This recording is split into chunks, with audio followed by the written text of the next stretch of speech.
In the fifth inquiry, called Pierced by a Rock, we hear about how, being angry, Devadatta threw a rock.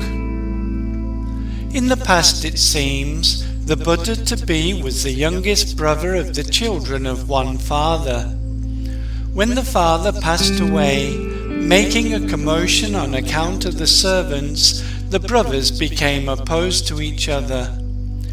The Buddha-to-be, who was himself endowed with great strength, after overcoming his younger brother, threw a rock and killed him. Through that deed and its result, after undergoing suffering in the Naraka hell and so on for countless thousands of years, he became a Buddha in this, his last state of existence.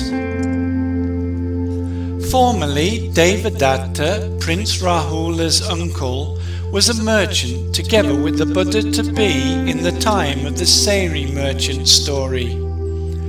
Having reached the Patana village, they said, "You take one street, and I will take one street," and they entered by two different ways. In the street by which Devadatta entered, there were two people, an elderly merchant's wife and her granddaughter. They had a large golden plate that had become stained, that was set aside inside an earthenware vessel, and not knowing it was a golden plate, she said, "Take this plate and give a trinket for my granddaughter." Having taken it and scratched it with a needle, he knew it was a golden plate. Thinking, "I will take it later after giving her very little," he went away. Then after seeing the Buddha-to-be approach her door, summoning and making him sit down and giving him the plate, she said, "Take this and give a trinket to my granddaughter from your basket." The Buddha-to-be, after taking it and knowing it to be a golden plate, understood she is deceived about it, and from his purse he set aside 8 pennies and gave the rest of his goods, and also gave a trinket from his basket to the young girl as an ornament for her hands, and then he went away. The first merchant, having returned, asked her for the plate, but she said, "Son, I cannot give it. Having given this and that to my child, he took it and went away." Having heard that, like someone with a broken heart, he ran along after him.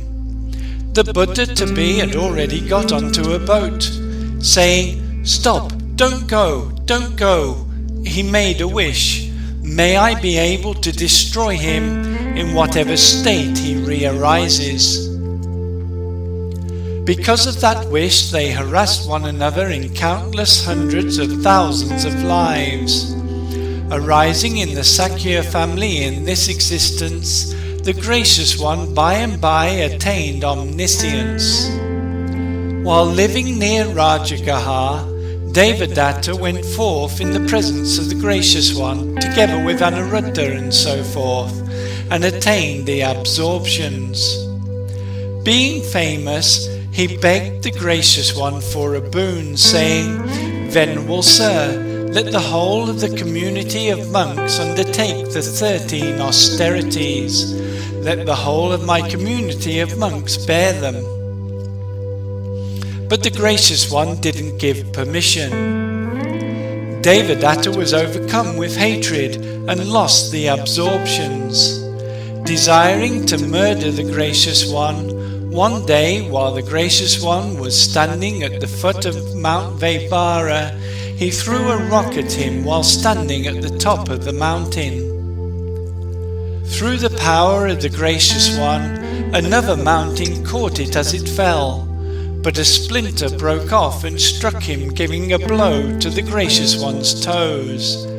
Therefore it is said, "In the distant past I killed my half-brother for the sake of wealth.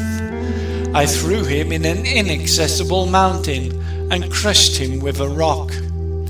Through that deed and its result, Devadatta threw a rock at me, which crushed the big toe on my foot with a shard that was made of stone.